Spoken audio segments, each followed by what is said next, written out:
You're listening to Nightlight Radio Network. This is Dr. Bob Hieronymus, co-host of 21st Century Radio. We are happy to present this rebroadcast of our show on Nightlight.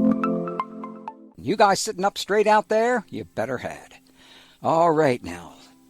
50 years ago, I became a student of the Ageless Wisdom Teachings. 46 years ago, my Halloween costume depicted me as Dr. John Dee, a hero of mine and still is. Over all those decades, I consumed research on Brother John Dee from Jeffrey James, Peter French, Gerald Scholler, John H. Peterson, remember him? And most importantly, a very dear friend of ours, Dame Lady Frances A. Yates, and yes, the Rosicrucian Enlightenment, who was, of course, my favorite. Until tonight, when I read Jason Louv's book, John Dee and the Empire of Angels, Enochian Magick and Occult Roots of the Modern World, published by our friends Inner Traditions International. He's joining us tonight for both hours. Now, presenting a comprehensive overview of Dee's life and work, Louvre examines his scientific achievements, intelligence and spy work, imperial strategizing, and Enochian magic, establishing a psychohistory of John Dee as a singular force and fundamental driver of Western history, exploring Dee's influence on Sir Francis Bacon, another one of my favorites there, and the development of modern science, 17th century Rosicrucianism, of course, which both Laura and I are members of, and the 19th century occult revival and 20th century occultists such as Jack Parsons. Remember Jack Parsons?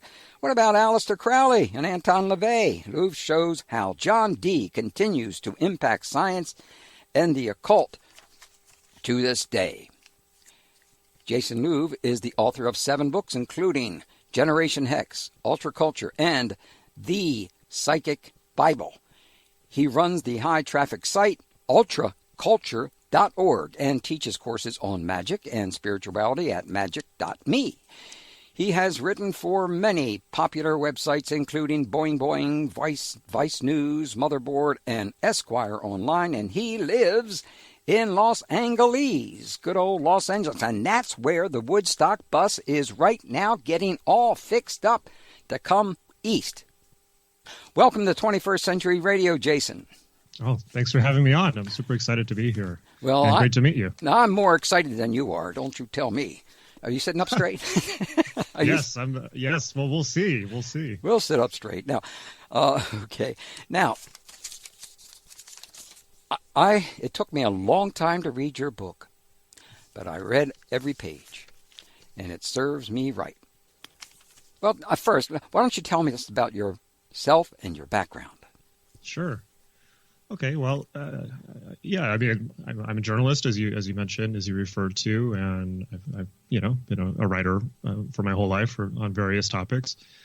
The esoteric has been one of my primary interests because I think it's a fascinating way to understanding the esoteric side of life is really shines some really fascinating light on both history and human beings, because I think for me the most interesting thing is human beings and what they believe. And I feel that if we can get a good model of what human beings have, what people have believed throughout history, then we can understand history.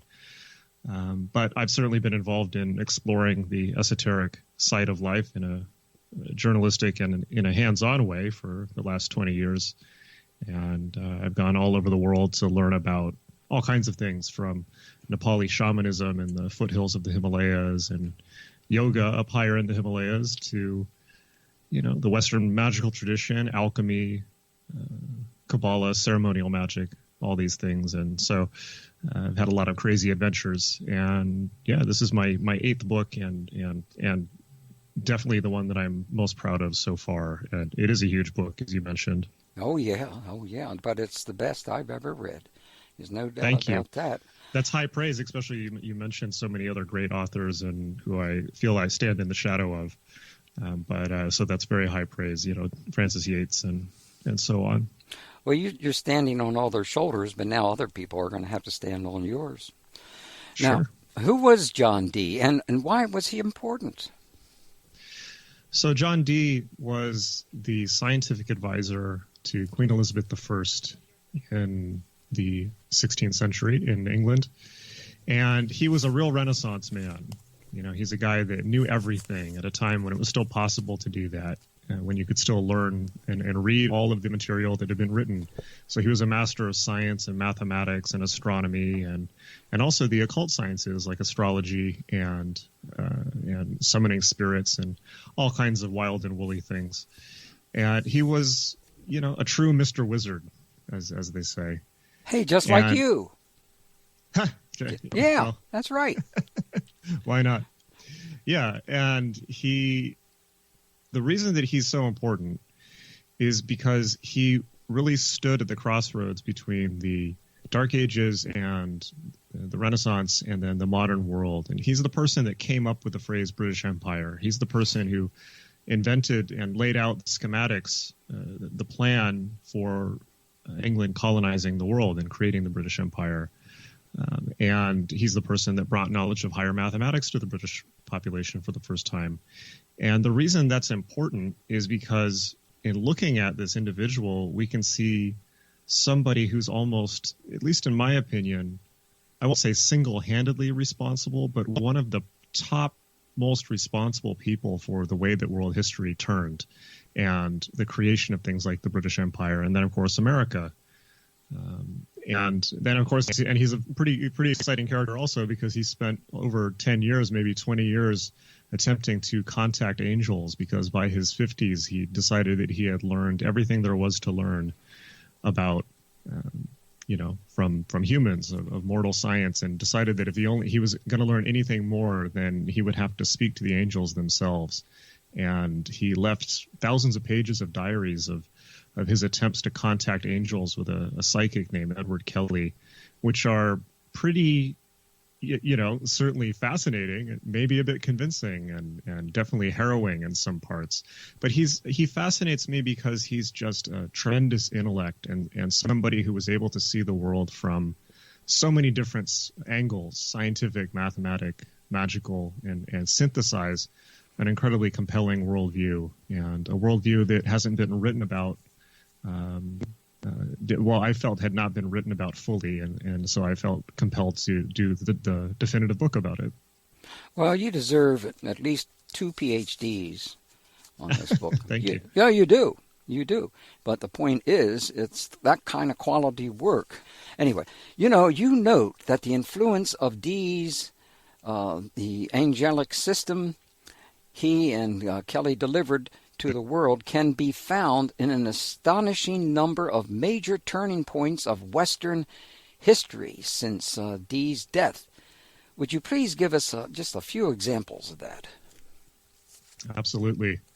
So, of course, the primary one is the creation of the British Empire, for which he was never properly credited because he was kind of written out of history because his occult activities were so strange and potentially embarrassing to the British establishment and also the birth of early modern science, that he was kind of swept under the rug, unfortunately, which is quite unfair to him because none of this would have happened without him. Yeah, that's right. But outside of that, I mean, if we go forward in history, Dee's work, at least in the occult world, certainly underlies the creation of everything from Freemasonry to Rosicrucianism to more recent occult movements like the Golden Dawn and Aleister Crowley's Thelema and modern neo-paganism. It's a straight line all the way through. All of these, really every single occult or a cultural or New Age or neo-pagan movement since Dee's time has almost invariably been constructed around a core of his work, even though most of the adherents of those groups have not fully understood his work or even directly engaged in it. It's always been sitting there at the core as the lofty heights of the occult. But besides that, I mean, we can certainly see his influence in of course, the Age of Empires and exploration, and then even things like the modern space program. You mentioned Jack Parsons at the beginning of the show, somebody who's thankfully a bit more well-known because he's currently the star of a TV show on CBS All Access, the Strange Angel, which is about his life. Jack Parsons was a rocket scientist in the 1930s and 40s in Pasadena, California, who was one of the early pioneers of rocketry and was the founder of Jet Propulsion Laboratories, which was later acquired by NASA, and invented the rocket fuel that got us to the moon. Jack Parsons was a very keen student of both Aleister Crowley and John Dee's work, and of Enochian Magick in particular, and spent a lot of time experimenting with it in the Mojave Desert with his friend L. Ron Hubbard, who he probably shouldn't have trusted as much as he did. And that's a whole other sordid and fascinating story. But that right there is at the core of the foundation of the modern space program, just like Dee's work in the 16th century was at the core of the foundation of the British Empire. And if all of this sounds completely bizarre to you and mind-spinning and perhaps all over the place, then this is the shape of history. And you're now in the place that I was, trying to make sense of this and piece together. Really what we're looking at is how the occult has shaped world history, and how the strange and very complex world of occultism and magic has intersected with the forces that have shaped everything from the creation of the British Empire to the American Empire to the space program and humanity's attempts to get off-world. It's the book covers 500 years of history, starting with John Dee, and as you mentioned, expanding forward into the influence of his work on history. It's the greatest story never told, as they say. Yeah, it sure is, and you write so well too. Now, we're going to have to take a break here, but when we come back, your work is unique in a number of ways, especially in regards to, say, for instance, well, now my next question is going to be, and you can study up on this, okay, because you can check here in your book on what. Here's the question: what is the great chain of being? Do you think you can handle that one for us when we come back?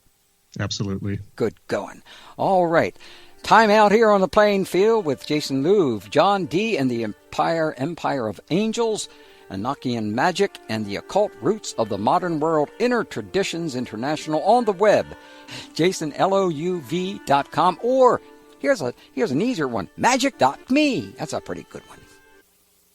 This is Mitch Horowitz, the author of Occult America, and you are listening to Dr. Bob Hieronymus on 21st Century Radio. This is the place to be for information about everything you love in the world of esoterica, the occult, and alternative spirituality. Are you still with us, Jason? Still with you. It's cool to hear Mitch there. He's a friend of mine. He's a cool guy. Oh, he's a wonderful guy. Oh, no, I can't I wish we can get into them. I haven't seen him in a couple of years. Now, all right, now you've had time to brush up on the most important, well, to me, one of the most important parts of the book, which I don't believe any of the other people that I read on our dear friend John Dee ever talked about, and that is the great chain of being. What is the great chain of being? So the great chain of being is how everyone saw the world in the Middle Ages and the Renaissance, and it's how people saw the world before the scientific revolution really shook everyone's assumptions up. And it was very simple. It was that God was the center of the universe, or the very top of being, and from him descended the angels, and from the angels descended humanity, and below them was animals, and below animals were plants, and then minerals, and so on. And the idea was that all of creation was a nested hierarchy, and that everything in creation was ranked and put into perfect order. So, for instance, there were 9 ranks of angels, and there were ranks of people, the different classes and castes, essentially, in the Middle Ages. So in the world of men, the king was the head of men, and then the nobility and then clergy descended below him, and so on and so forth. And so and this, of course, was when people thought that the sun revolved around the earth. So they also believed that the heavenly bodies were a nested hierarchy proceeding outwards from the earth. And of course, they would think that. We can't fault them for not having more modern scientific instruments and mathematical understanding of things. But it was how do I put it? It was a worldview that was wrong, at least by our current understanding of things. However, it was a worldview that was very, very comforting to people in a way. It was a worldview that suggested that everything was perfectly ordered and constructed. And I think that that's very comforting for people. I think that people are very fundamentally discomforted by the idea that the universe is chaotic or that there's no meaning or order to it, which is what we kind of believe now, largely. Because to the medieval mind, if there was chaos, so if you think that the world is perfectly ordered, well, why do things go wrong? Why is there chaos? Why why does the system break down sometimes? And the conclusion that they came to was that it had to be the effect of sin. Human beings had been given free will by God as a necessity of being human. And so they could, of course, of their own free will, choose to sin, or they wouldn't be human. They wouldn't have free will. So, but the effects of sin were always chaos. That was a clear cause and effect. It's very similar to the Eastern idea of karma. What you do comes back to you. And so if there was anything wrong, like, for instance, the Black Plague or something like that, then it had to be the results of human sin. And so that's, of course, where this model breaks down, because people were blaming themselves for things that just weren't their fault. But at least not in that way. Maybe in their fault for not having good sanitation and minding fleas and that type of thing.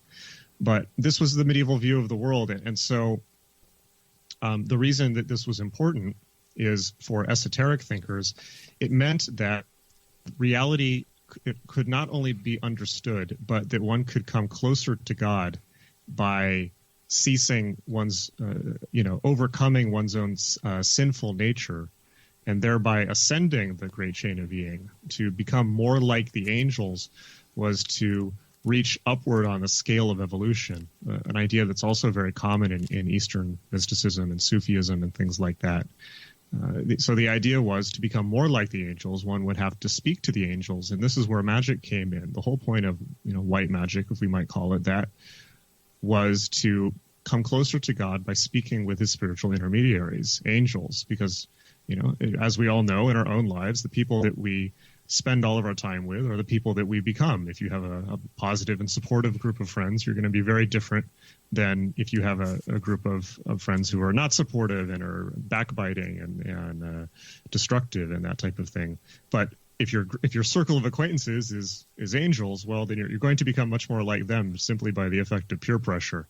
So that was kind of the idea with ceremonial magic, to become closer to God. You can't speak directly to God because he's too far away. He's too abstract in a way, and not concerned with the affairs perhaps of individual mortals as much as that of his entire creation. So the idea is, well, you need to get, if you're going to phone home, if you're going to dial up to the celestial realms, well, then you better get a minor functionary or a receptionist who's able to take your call and give you the time of day, and maybe they can direct your inquiries or your prayers to the people who are capable of fulfilling them. This was really the medieval conception, and it's the conception that underlies a lot of magical systems throughout the world, or spiritual systems. Yeah. Well, I got to say that your illustrations, I don't know, I think you have 14,922 of them, and many of them I've seen before, but there are quite a number that I haven't. So congratulations on that. Geez, oh whiz. Well, now, what were Dee's scientific, mathematical, and intelligence contributions to Elizabethan England? So Dee is fascinating in this regard because although he was lauded as the most intelligent man of his era, and by way of illustrating that beyond even his accomplishments, Dee at Mortlake, which was his home in southwest London, assembled the premier scientific library of the Renaissance. It was 5 times the size of Oxford and Cambridge. He spent his entire adult life collecting books and, lived his entire life in deep debt in order to collect more books, something that students of the occult can perhaps sympathize with. Yeah. But so what he really did is lay the groundwork for modern science, and he didn't have any real scientific breakthroughs of his own, in the way, not in the sense that perhaps Galileo or Kepler did. He didn't have a big discovery or a big theory, but what he did was he prepared the way by not only by importing the idea of science from the continent to England, but also assembling that library, using it to create a salon and an incubator for all of the brightest young scientific and mathematical minds of England, where they could come and read books and converse with each other, and also by teaching math to the English public for the first time. So he was a great educator, and the generation that followed Dee, the ones that made the big breakthroughs, the Tycho Brahes and people like this, they were nurtured in the environment that Dee created and fostered. So he was kind of like the grandfather, the kindly grandfather of what became modern science. And of course, a lot of his ideas went into it as well. Primarily the idea that there should be a scientific revolution, which we can trace back to Dee. The idea that, it was really Dee's idea. Dee, you have to imagine Dee looking around at England at the time and people being burned at the stake and religious warfare and all kinds of misery and poverty and people starving. And you have to imagine somebody this intelligent looking around and saying, how can humanity's lot be improved? Much like many people today must look at the world and think. And he came to the conclusion that it was science and mathematics and the light of empirical investigation into the nature of reality, including in the divine realms, would lift people out of superstition and dogma and ignorance and fear, because people lived in fear, and they lived in fear of Queen Mary before Elizabeth. They lived in fear of their own superstitious beliefs of the supernatural, more unenlightened beliefs than perhaps Dee would have seen, and they lived in fear of poverty and disease and early death. And so we have to really thank him for kickstarting the gears that created science, which to my mind is, the crowning achievement of certainly of the second millennium, and so far of humanity, I think. So well, until this decade right now, I mean, again, with this president, science is nothing. It's meaningless. And that's terribly unfortunate. It's deeply disturbing. Well, now, here's some real exciting stuff. The Rapture. The Rapture is not a word that occurs in the Bible. Well, if you listen to certain groups of far to the right, they think so. But it is a theological elaboration by John Nelson Darby. Of what importance is the Rapture, and how did it become the guiding religious myth of America?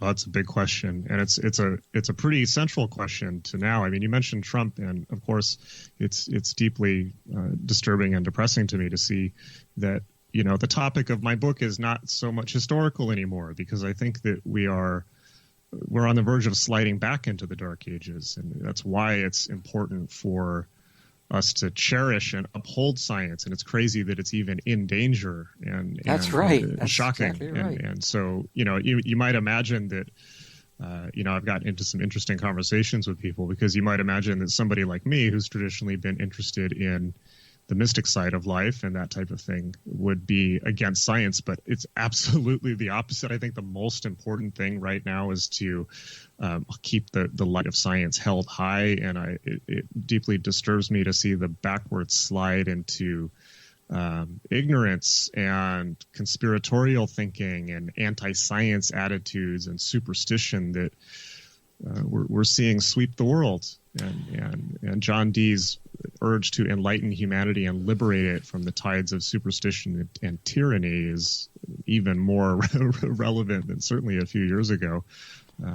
But in terms of the Rapture, the Rapture, okay, where do we start with this? I mean, the guiding, let's just take it back to the guiding myth of Protestantism, particularly following the 19th century, has been biblical literalism, the idea that the Bible is literally true. Mm-hmm. This is an idea that begins in John Dee's time in England and really takes off in the 19th century. It's the idea that the book of Revelation describes perfectly, is not a metaphor. It's not a story about overcoming the war between good and evil that's in the heart of every human. It's not, it's not a, it's literal. It would kind of be like, people watching Star Wars and assuming it's a documentary instead of a parable. But the drive to apocalyptic literalism was very much at the core of the birth of the British Empire, and was at the core of the birth of the American Empire. And I cover this in detail in the book. It's the idea that one of the primary guiding myth of Western civilization, certainly since John Dee's time, and John Dee was a believer in this, but it seems to have kind of gotten out of hand, was the idea that the second coming had to be literally directly catalyzed by human agents by enacting the book of Revelations. And that's the idea that's still at the core of the American right. You can tell by certainly watching people like Mike Pence, watching, the moral majority that came to power in the 80s with Reagan, the belief of people like Ronald Reagan and George Bush Jr., that the second coming was literally at hand, and that wars in the Middle East were necessary to follow the script. And we can see it by the fact that, for instance, the Left Behind books are the most popular books in America after the Bible itself. I think more popular than Stephen King. And the Left Behind books, of course, being a dramatization of the end of the world and the Book of Revelation as if it was literally real and a literal combat. This is quite worrying because it's these are the people with nuclear weapons who are willing to enforce this story at the point of nuclear warheads, and this has been the story that has been at the heart of all of America's misadventures in the Middle East. And certainly the election of Donald Trump, the American evangelical right, was willing to make a deal with the devil, of course, being Trump, because he, to them, represented their last best hope at reclaiming all of the power that they felt they had lost in American politics with the Clintons and then Obama they felt had taken from them. And of course, the right sees that as the rising tide of secular darkness and communism and all that. But they were willing to make a deal with Trump because they felt that he was a backdoor for them to get back in power, and he did do that for them. He put Mike Pence in office. He put Jerry Falwell Jr. in office. It looks very, not to go on a tangent, but it looks very likely that a lot of their long-term goals, like the overturning of Roe v. Wade, are very likely going to happen because of Trump getting the Supreme Court nominee. America has been a back and forth between what we might consider secular or more liberal or progressive views of the world, which are not irreligious, but certainly are inspired by sometimes a different reading of Scripture, or very Christian in some cases. Between that and the apocalyptic literalism of evangelical Protestantism and the American right, and that's a thread of history that like all the things I'm mentioning on this show, each one of these things is a thread that you can pull on, and you can trace it back to hundreds of years of history and fascinating stories and of adventure and intrigue going back to the 16th century. And, I lay out the whole story in a way that I just unveil as if by revelation, the multiple hundred years of all of this coming to pass, not in a conspiratorial way, but just zooming back out on history far enough to see what's happened. Mm-hmm. So I apologize if this is kind of like, we're all over the place here, but it all links together. Well, we're gonna call time out on the playing field in just a minute, but I just wanted to let you know I just bumped into in the middle of the night last night on the internet Nostradamus's alleged predictions for 2018. Oh boy! And he concluded. My ears just perked up. He concluded that Trump is the Antichrist. That's what he did. This is amazing. And he acts like the Antichrist, I'll tell you that. Okay. Does he mention Tide Pods also? No, I don't. I guess that's now a little bit of an old reference, but yeah. Yeah, well, we got time out here on this playing field, and we'll be back in just a few minutes.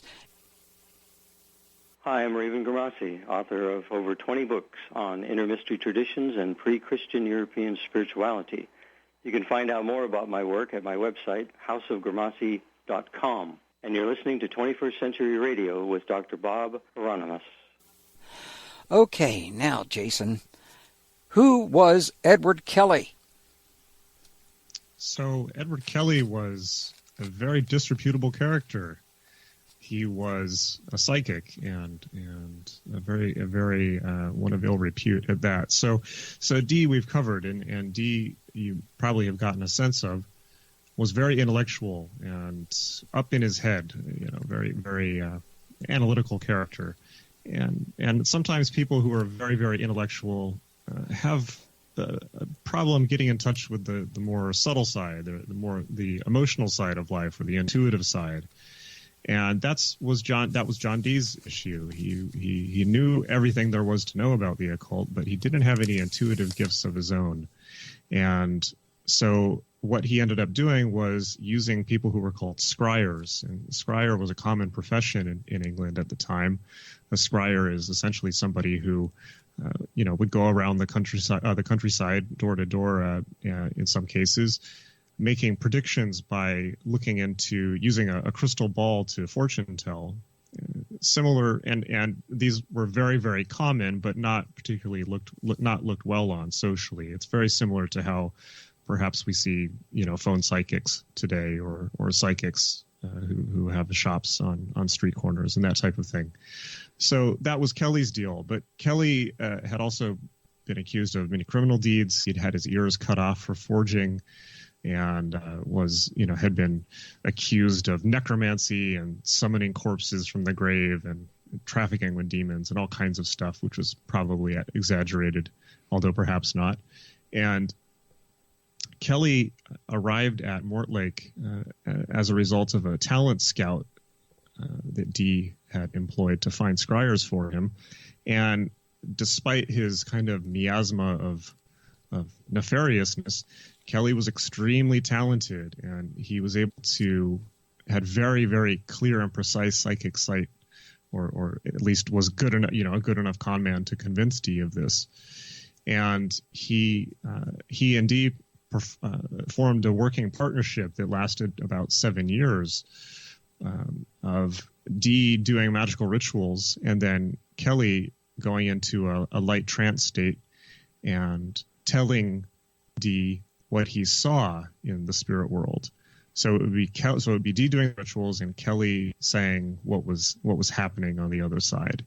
And they worked like that, doing sometimes 3 sessions a day for many years, and worked together to contact the angelic realms, or at least Dee believed that's what was happening, and wrote down, as I alluded to earlier, about 1,000 pages of material of what the angels told them, which were very complex instructions for building ritual implements to make even deeper contact. And part of it was the transmission as well of what is now known as the Enochian language, or they just called it the Angelic Language, which was supposedly the language that angels speak and the language that humanity spoke before the fall from the Garden of Eden. It has its own alphabet. It has hints of an underlying linguistic structure. It's been analyzed by linguists, including the linguist Donald Laycock in the 1970s, who had to remain agnostic about it because it had some impressive features of being an actual language. Then the other thing that the angels told them was that what I alluded to earlier, which was that the end of the world was nigh. And apparently it is nigh. It is nigh, from what you mentioned about the New York Times magazine earlier. And the angels were quite insistent that humanity needed to repent because the end of the world was here. It's a whole long saga. And then they began to use Dee and Kelly. They tried to get Dee and Kelly to convince the various monarchs of Europe to embrace the angels' plan for reunifying humanity and redeeming mankind's sinful nature. It's quite a saga. Yeah, it certainly is. I'm going to go back to this New York Times because it's a real incredible piece of work. I'm just going to read a paragraph that is the end paper of it. It's its conclusion. It says, 30 years ago, we almost saved the planet. Today, a global transformation is underway. Since 1981, the Arctic sea ice has decreased by an average of 1.3% per year. Since 1989, the global mean temperature has increased by 1 degree Fahrenheit. By 2030, the number of people worldwide affected by floods is expected to triple. Between 2030 and 2050, climate change is expected, listen to this, to cause the deaths of roughly 250,000 people each year. By 2050, the Arctic Ocean is expected to be largely ice-free in the summer. By that same year, 1 million species will face extinction. By 2080, the frequency of heat waves in the New York metropolitan area is projected to triple. By the turn of the next century, global sea levels will have risen by 1 to 4 feet, potentially turning hundreds of millions of people into refugees. Whoa! And that's science. And that's not at all what Donald Trump thinks or ever understands, because he hardly reads. Jeez whiz. So I think it's important that people pay attention to this, because look around and love the people that you're with. Help other people as much as you can, and pay attention especially to the children, because our lives and their lives may be shortened. And this president has not helped one bit. Now, I hope we never have to talk about that guy again. Now, you ready for another big question? Sure. I mean, where do we go after that? Well, I do want to. I like that you're tying this to the. Well, not. I don't like any of that, of course, but I appreciate that you're tying it to current events, because that's certainly how I see it. You know, it's like I wouldn't. There's no point in my mind. You know, all books are written about the present, whether it's a history book or talking about the past, or a science fiction book talking about a potential future. All art is created about the present, and of course this is, you know, there's no point in just writing a book to understand history. The point of writing history is telling people what they need to know now, and one of the reasons that I think we've come to this position is because people have been trying to make the apocalypse real. I mean, I think that they've had a religious mandate to, you know, this idea that it doesn't matter if the world dies. That's right. Because we're all going to be raptured at the end. Well, what if that's not true? Well, there's only all the life that there is. Only 144,000 now. That's not too many. It's going to make it. No. Well, they're all pushing and shoving each other to get on the bus. Yes, through love, they are pushing and shoving each other. And there's another great article in the New York Times today, which Baltimoreans, everyone in Maryland should read. It says, "Can Larry Hogan, that's our governor, save the Republicans?" That is really something, because Larry Hogan expresses himself, our governor expresses himself, and Trump is going to hate Larry Hogan. And I'm sure he's going to jump on and try to mess him up in one way or the other.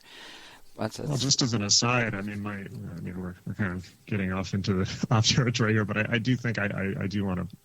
I will say that my intuitive feeling about things right now is that I don't think there's anything left with the Republican Party. I think that and it is relevant to this topic, because for the longest time, the Republican Party was based on Christian values and evangelical Christianity and family values and all this. And as I mentioned earlier, they did sell their souls to back Trump. But right now, you know, we've got, you know, people like Paul Ryan have bowed out and things like this.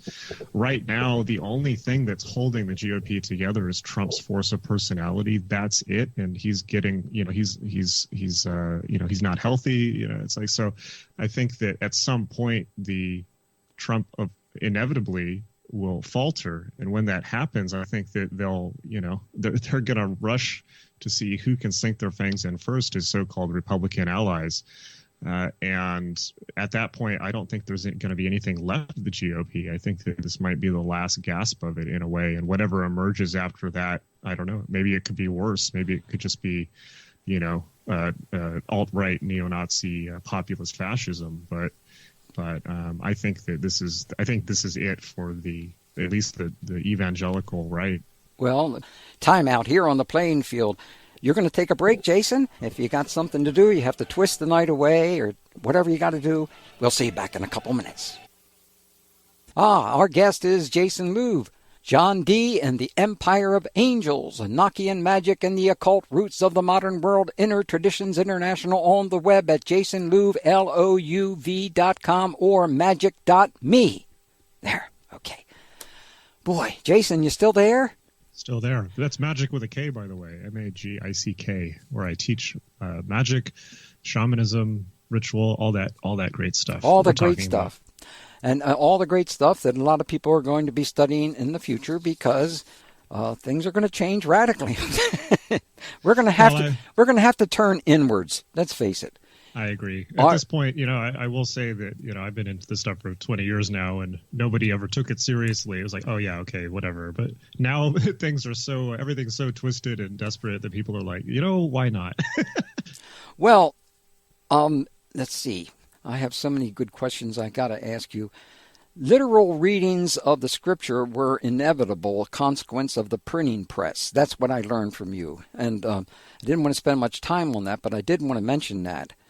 Would you say a couple of sentences about that, though? Yeah, I think that's very straightforward in the sense that, if we look back at history, of course, the Christianity swept through Europe following the conversion of Constantine to Christianity, and then the conversion of the Roman Empire to Christianity in the 4th century, and all of Europe became Catholicized and Christian, but literacy rates were low. I mean, or practically non-existent. Only the clergy was literate. The peasantry was too busy tilling the fields, and the nobility, by and large, was in many cases not literate either, because it was the business of the nobility to fight and hold territory and so on. The clergy, for the most part, were the only literate class, and so, of course, they were educated in Greek and Latin and could read the Bible in Latin because it hadn't been translated into other languages. They were reading it in the original Latin. So the standard setup was, there would be the local church wherever you happen to live, and the priest or the priests, the clergy, would have access to a Bible which would have been written in Latin, and they would have been essentially giving sermons and preaching from it and drawing on it for their own inspiration. But the lay people were not directly reading the book. It was being delivered to them by the clergy, and so, of course, that allowed for a situation in which essentially there was an imbalance of power. The clergy could say whatever they wanted. Yeah. They could basically make up whatever they wanted and say it was the word of God, or simply, they were just the sole source of truth, even if they were being, giving an accurate representation. Or there might not have been a Bible at all. There might not have been access to it. So this changed radically in when the printing press happened. So, of course, prior to this, when Europe had been totally Catholic, there was a really, laid back attitude towards religion. For the most part, Europe was, the attitude was do what you got to do and then confess on Sunday and everything's fine. It's like there was a very accepting and tolerant view of human nature that we still see in some Catholic countries. Not the evangelical fury that comes from Protestantism. I'm not making a judgment on either of those religions. I'm just saying that there are certain features to each of them, but pros and cons. But when the printing press happened and everyone was able to start reading the Bible for themselves, of course, there were specific historical incidents like the Reformation and Luther and Calvin and all of this. But it was, it's pretty easy to see that people read the book and then they said, wait, well, this isn't what people have been telling us. This is, this is this incredible, beautiful, harrowing, terrifying book with so much information in it. It's an incredibly dense book, the history of thousands of years. But people, would, of course, have the idea that they would have, it was the word of God, and that therefore they had to A, take it literally, and B, that what they were getting in church just wasn't matching up with what was promised on paper. I mean, this is true across the board of human experience. I mean, the experience never quite matches the manual, whether that's Christianity or anything in life. Life is not what you read in books. But of course, when it's the Bible, when people are operating on that as if that's the literal word of God, then of course they would take it literally, and of course they would want to literally enact it in the world. I don't think it could have been any other way, particularly since high literacy rates were new to Europe.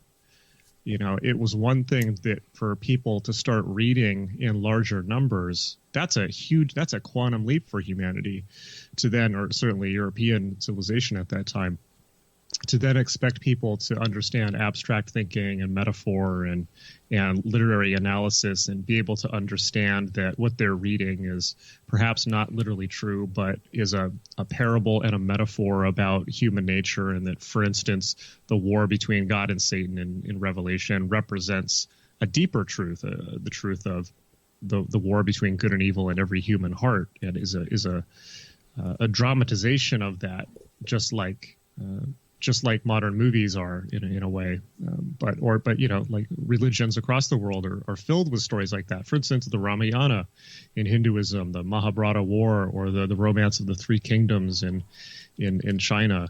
The religions all have great epic stories about the battles between the gods and the demons, and the fight between good and evil, and ethics and morals are demonstrated to children that way, as a way of passing on continuity of culture. But unfortunately, because we went into literacy, of course that was good, but of course people would take it literally, and that's really where we inherit evangelical Christianity from. It's that moment when this very intense and often very negative book, the Bible, if you take it literally, I mean, there's some really destructive and horrifying stuff in that book, along with all the beautiful and wonderful things. Yeah.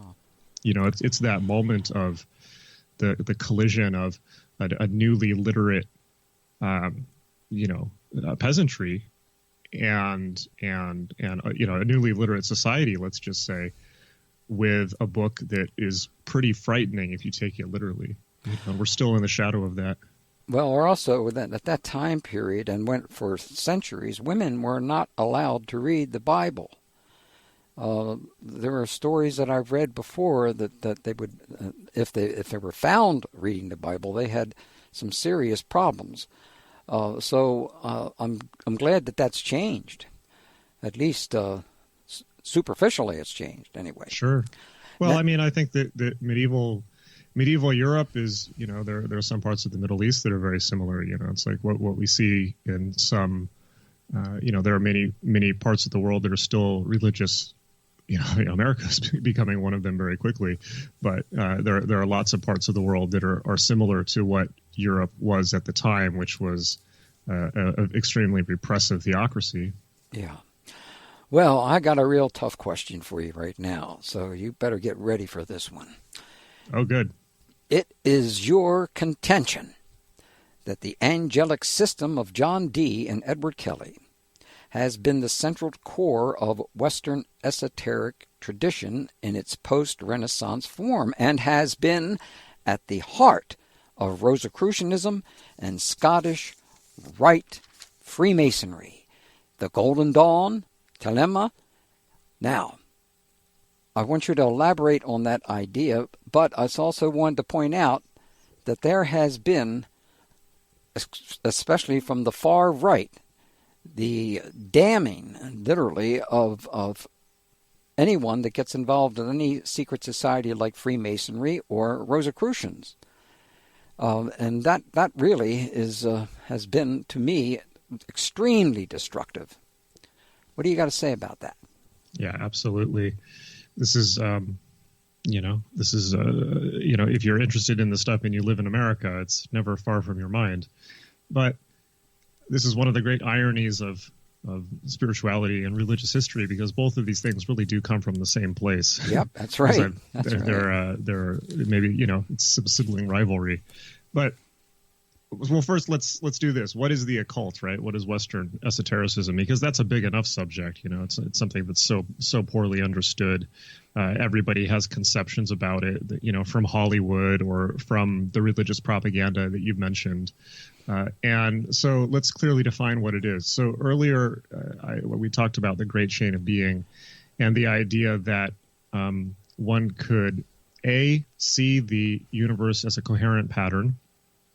Essentially, the idea is that if God created man and the universe in his image, then it must be intelligible, and that the more you understand the world and human nature, the more you thereby understand God. To understand God, look at his creation and understand the patterns in it, things like mathematical constants. Why are there mathematical constants expressed all throughout nature? Is that, certainly to John Dee's mind, that suggested that there was some type of guiding intelligence behind the creation of reality. And as a scientist and a magician, he thought that the more you understood reality, it's like, well, you can't meet God face to face, but you can understand his creation. And by understanding his creation, you're understanding him in a mirror, in a way, as above, so below. You understand one, you understand the other, because, of course, in the Bible it says God created the earth and the heavens and created man in his image. Well, that suggests that, there's that all these things follow the same logic, or pattern of creation. So it's really the idea that one can become closer to God by understanding one's own nature, by reducing one's own sinfulness, by following Scripture, and then by making direct experimental efforts into understanding what reality is.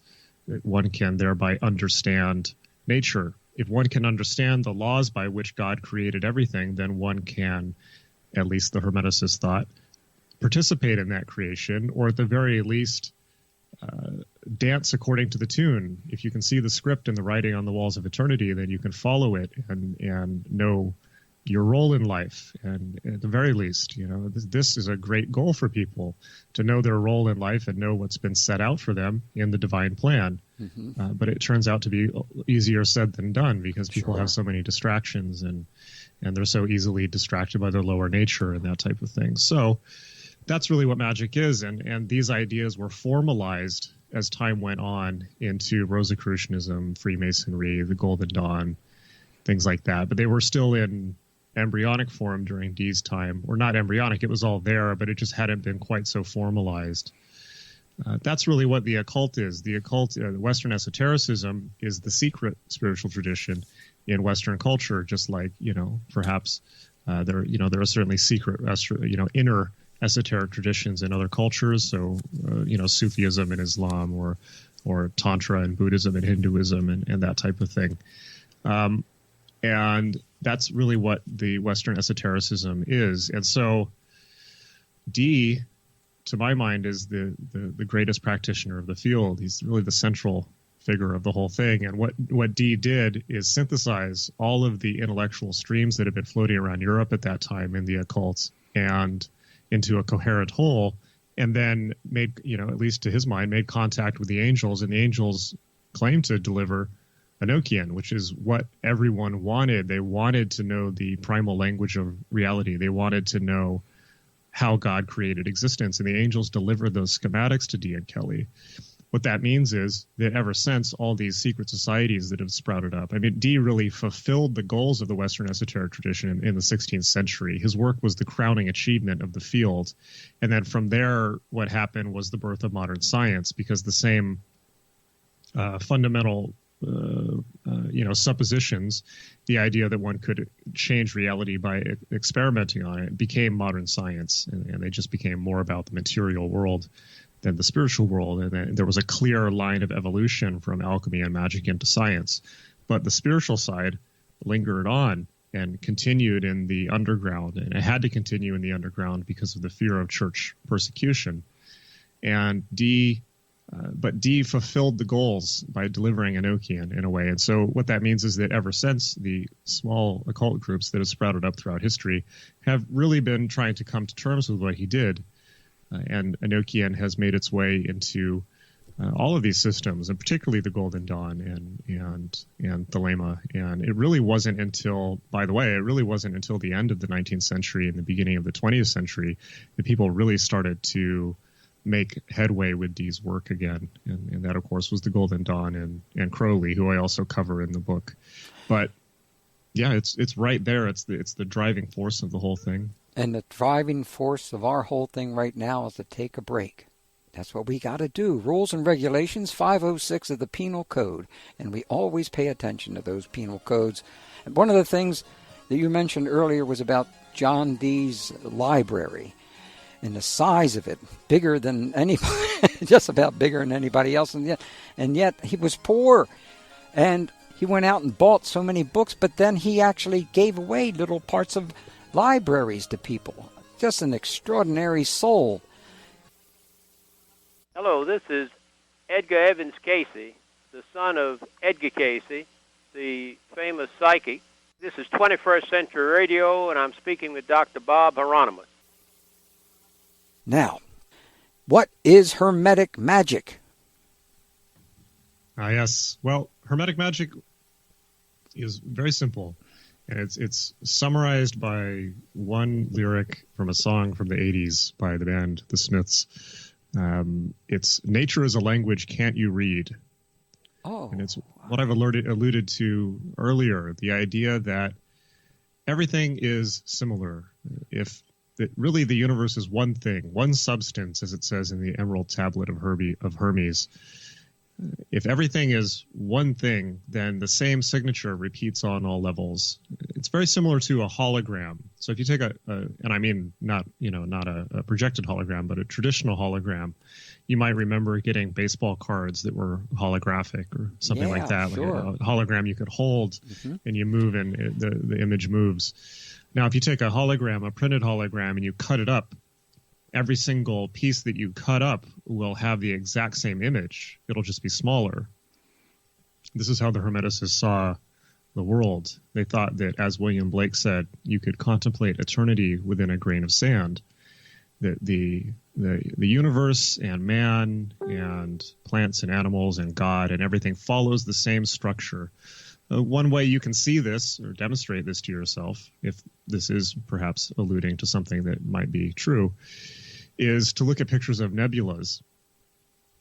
There are tons of nebulas that look exactly like the human eye, that are indistinguishable from the iris of the human eye. Now, of course, a more skeptical person would say, well, human beings see themselves in everything. I mean, you can see a human face in a wall socket also. But for the Hermetic thinker, for the magical thinker, or perhaps the more artistic and poetic thinker, this suggested that, everything is one thing, that the same signatures repeat on all levels. Or as they would see it, that if God created the universe in his own image, then you could study anything and everything in reality to understand the whole. As if man is created in God's image, then one can study man to understand God, and vice versa. So, the old as above, so below. Excuse me, I just yelled out there. The old as above, so below reference. That's right. Well, what were angelic conversations? So the angelic conversations were the sessions that Dee and Kelly had, where Hermeticism was really a philosophy, by the way. It was a philosophy that was kind of the forerunner of science and was in the popular among the intellectual elite in Europe, but not for the masses. It was kind of something that people were interested in behind closed doors because the church was not particularly fond of it.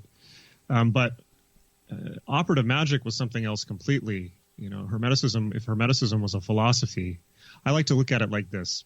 If we see the universe as a computer, as many people from this time did in a sense, if the universe is a computer, then Hermeticism was an attempt to understand the operating system by which it runs. People thought that if they could just understand how the universe works, they would be able to properly fit themselves within it and know what reality is. I mean, this has been the eternal quest of man. Understand what's the meaning of life, right? But they literally saw the universe as a computer operating system, and they wanted to understand where all the files and folders went and how things ran and all that, and how things were, why things happened. The programs that carried things out, which they saw as angels and spirits and that type of thing. It's no mistake that we talk about the phrase daemon when we, daemons in computers, it's very similar to the demons or Socrates' daemon. Anyways, if Hermeticism is trying to find the operating system of reality, then operative magic is trying to hack it and change the code and write computer programs that do new and novel things and actively change it. And that was a much more shocking idea to people than just Hermeticism. It was an even more underground idea and a more potentially dangerous and even fatal one because people who were into this were not looked kindly upon. Although behind closed doors, every government in Europe was employing operative magicians to carry out their own desires, using occult techniques. Mm-hmm. John Dee being one of them. Yeah.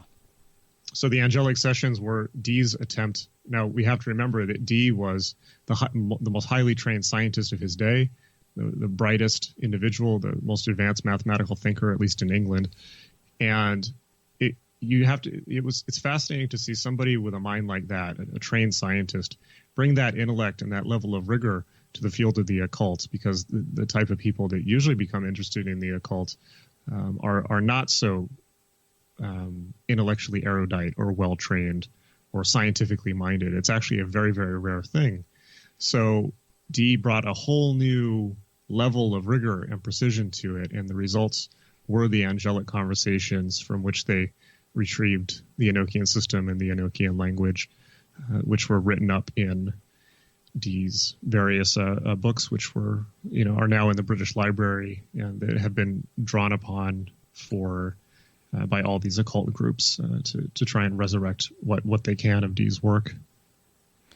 Well, I love that part of your books when you're talking about some of the conversations, because it seemed to me that the angels really were pretty demanding, weren't they? They were not just sitting around allowing you to say or do anything you wanted. Absolutely. The angels were, very Old Testament. From the perspective of the angels, they didn't really care how smart Dee was, because for them, and this is the great, quite humorous in a way. So you have to imagine somebody like Dee with, all his intellectual training and library and all that was sufficient was to create a footstool that he could kind of stand on to see slightly higher than the other, humans around him, so that he could just begin to reach towards making contact with the angels. But of course, the angels are a whole other arc of evolution higher than humanity, at least in the medieval way of thinking, or Renaissance way of thinking. And so their intelligence is far beyond humans. And so, but from the perspective of the angels, all humans are sinful and fallen without exception. They pretty much straightforward repeat the things that are in the Bible. So they were consistently furious with Dee and Kelly and humanity in general, and their opinion was simply that humans were sinful and fallen and needed to repent, and this was the most important thing, because the end was at hand. And of course, people always look at ideas of the apocalypse. Everyone's always saying the apocalypse is coming, and it never comes. But in my way of thinking, they're just they're not zooming out far enough.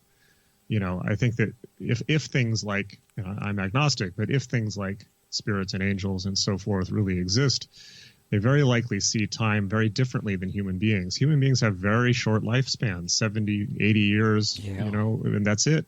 Yeah. But for an angel or a being that is in theory around for thousands of years, they very likely see time very differently. So when an angel says the end of the world is nigh, repent, in 1585, it of course follows logically that nothing would happen that year, and the human beings hearing that would be quite disappointed and disillusioned.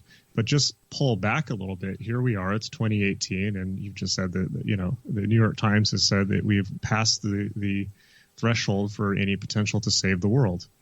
So were they wrong, or were they just speaking on a longer time frame? And what is the apocalypse really? Is it like a Hollywood type event, like they think in the Left Behind books, where the heavens open up and angels and demons literally duke it out for humanity? Or is it something that takes place over a very elongated time span in a very subtle way, in which people have many, many, many chances to change and take a new path, but usually don't, let's be honest.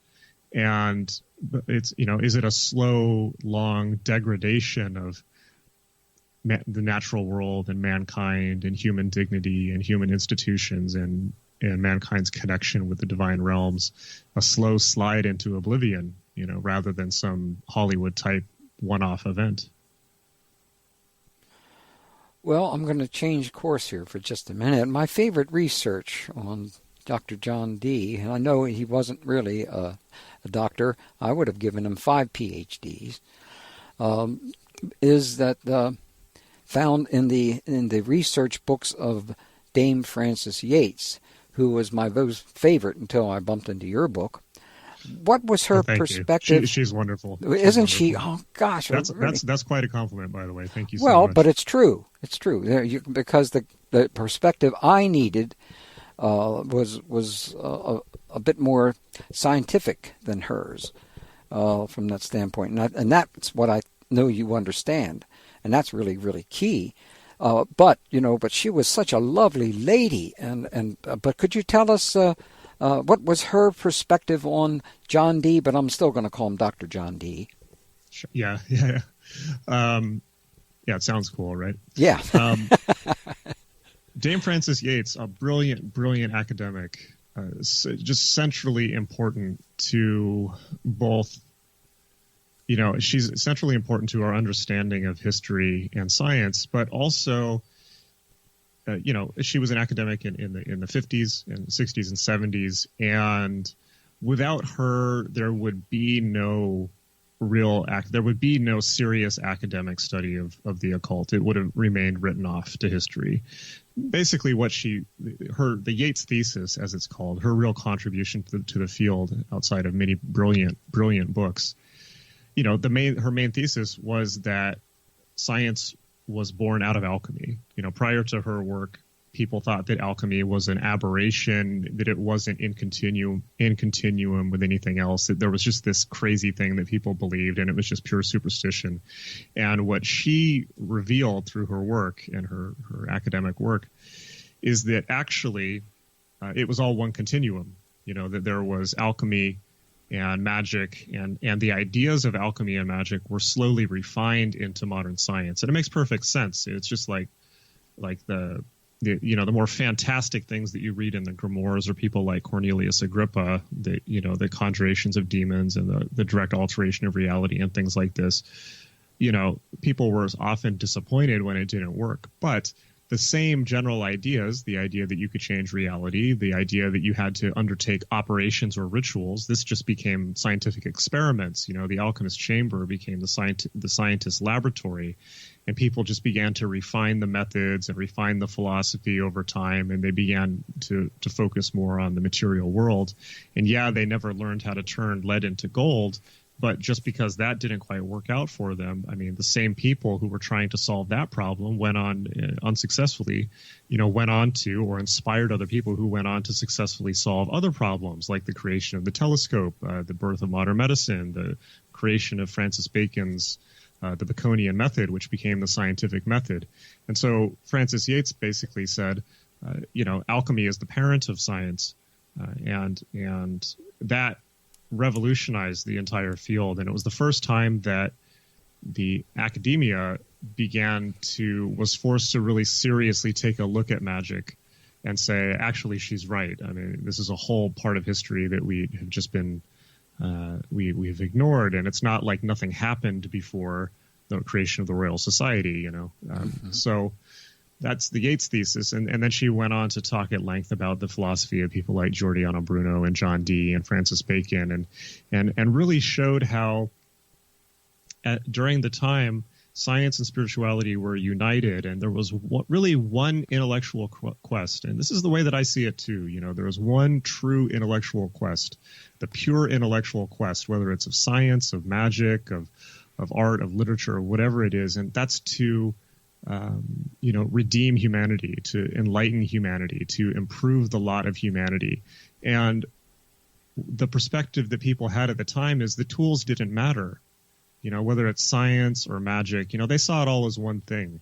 It was a whole. It was a holism. Mm-hmm. Now things are very much specialized and compartmentalized, and in a way that's a great tragedy, because when we're young, when we haven't had the curiosity beaten out of us yet, that's how we see the world. We just see it as, we have pure intellectual curiosity, and we long to see everything in the world as one whole.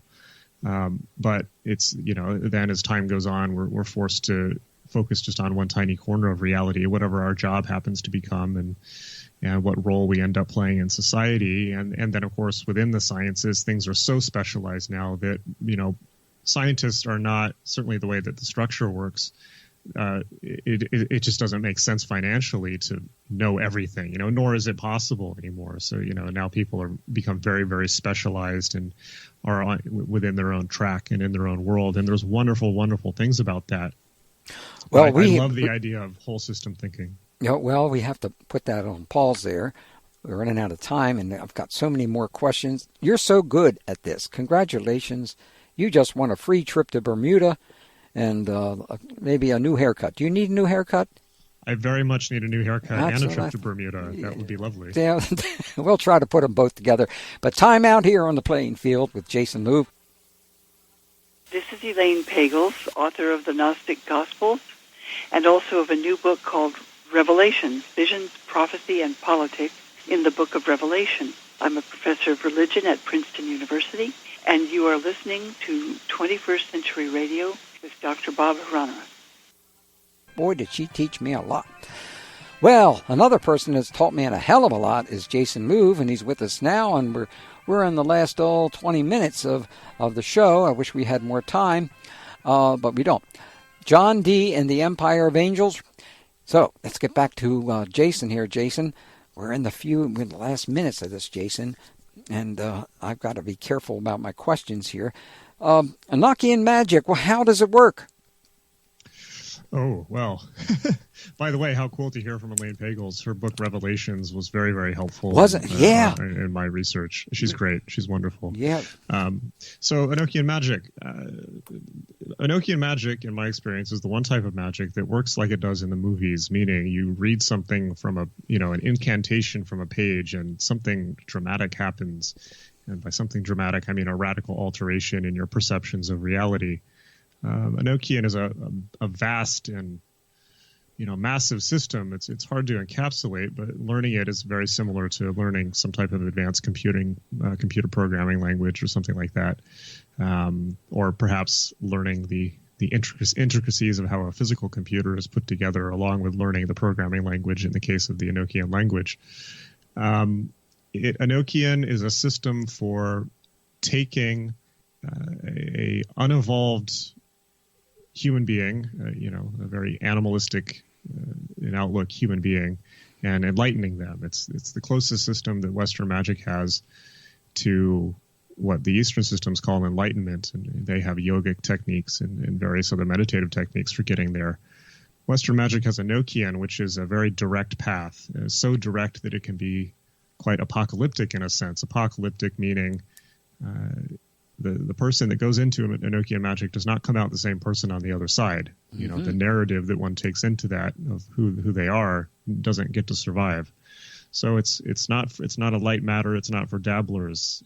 It's for somebody who wants to be enlightened and know the truth. And the truth not meaning a dogma or a religion or something that you can write down, but understanding the fundamental nature of reality. That's what Enochian does. It provides revelation, if done sincerely, and it takes quite a bit of effort. Although it can happen very quickly as well. So, to my mind, Enochian is, the centralmost and perhaps most valid form of magic in the Western canon, and there's all kinds of aspects to it. It's phenomenally complex and also very straightforward and simple. What is the importance of Dee's Monas Hieroglyphica, and why did Dee believe that revealing the mysteries of the Monas to the profane would lead to their misuse and therefore to disaster? Yes. So the Monas Hieroglyphica was really kind of Dee's thesis in a way. It was the crowning achievement of his academic work. And it's both a symbol and a book. It's a symbol that he believed he distilled the entirety of reality down into, and the key of the mysteries, and the key of alchemy, and the key of understanding what reality is. And he presented it to the various monarchs of Europe, including Maximilian II, or Maximilian I, rather, the Holy Roman Emperor. He presented it to him as containing the secrets of alchemy, but to Dee's mind, the secrets of alchemy meant the secrets of enlightenment, the secret of turning a soul from lead to gold. But monarchs of Europe weren't interested in that. They just wanted something that would make gold. So they weren't particularly interested in the monos. And this is one of the reasons why Dee kept his things coded and secret, because he understood human nature. He understood that human beings are fundamentally greedy and not particularly concerned with the higher heights of philosophy or spirituality. They just want to get ahead at the cost of the people around them. So the secrets of magic can sometimes, be a bit dangerous in the hands of people like that, or certainly just profaned and misused and made tacky. Let's put it like that. Mm-hmm. So he wrote in a way that made it very hard to interpret if you didn't have his background, and that was good and bad. It was good because he achieved his goal of keeping the secrets out of the hands of the profane, although it was bad in the sense that nobody understood what he was talking about. and Dee was perpetually ignored for his entire life, and no one understood him or took him seriously because he just wasn't very good at communicating his ideas. Mm-hmm. Well, you state that Queen Elizabeth I was a genius, Dee's equal or better, and she practiced operative magic in her own ways, such as the royal touch. What was the royal touch? The royal touch was a healing ritual where people could, on a certain day, they could line up at, I believe, either Whitehall or Buckingham Palace if they had maladies like toothaches or, a bad knee or something like that. And Elizabeth would lay her hands upon them. It was kind of like, laying on of hands. And many people, it was like faith healing. Many people claimed that they were cured of maladies this way. Now, clearly, we have to take that with more than a grain of salt, because clearly there's a lot of showmanship there and a lot of power of suggestion, and it's the Queen after all. It's got to be a heightened experience to go through something like that. But we also have to imagine that it wouldn't have been very wise to run around saying that the Queen hadn't healed you. Mm-hmm. That would have been treason. And right. You would have been put in the Tower of London or just killed. That's probably biased data. Let's put it that way. Mm-hmm. Well, this question is something that I wish we could have a lot of time on, and that is, the British Empire was not without its atrocities. What were some of its worst atrocities? Yeah. Well, we got to bear in mind the British Empire at its height controlled a fourth of the planet. It was called the Empire, the sun upon which the sun never sets, for a reason. So the sun was always up somewhere in its territories, and it was, the English brutally conquered a lot of the world. Yeah. And the body count was much higher than, I think the body count on the British Empire was perhaps higher than certainly World War II. It was higher than Hitler, or I believe Stalin. Because it was all over the world. But some of the worst ones, the ones that particularly stand out, there's so many.